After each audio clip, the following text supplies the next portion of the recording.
கர்த்தரை கம்பீரமாய் பாடி நம்முடைய இரட்சண்ய கன்மலையை சங்கீர்த்தனம் பண்ணக்கடவும் வாருங்கள்.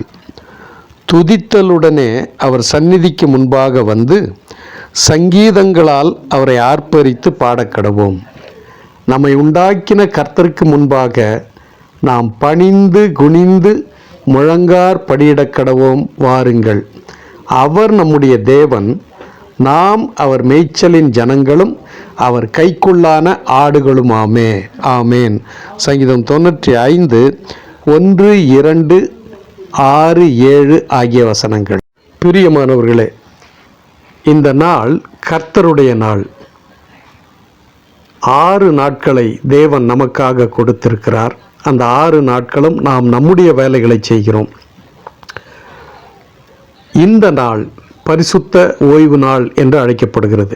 ஆகையினால் இந்த நாளிலே நாம் முழுவதுமாக நம்மை தேவனுக்கு அர்ப்பணித்து அவருடைய சமூகத்துக்கு சென்று அவருடைய சமூகத்திலே அவரை துதித்து பாடி ஸ்தோத்தரித்து நம்முடைய கஷ்டங்களை, நம்முடைய பிரச்சனைகளை, நம்முடைய தேவைகளை அவருடைய பாதத்தில் வைத்து நாம் ஜெபித்து விட்டு வரும்பொழுது இந்த வாரம் முழுவதும் நமக்கு ஆசீர்வாதமும் நன்மையும் சமாதானமும் நிறைந்த வாரமாக இருக்கும்.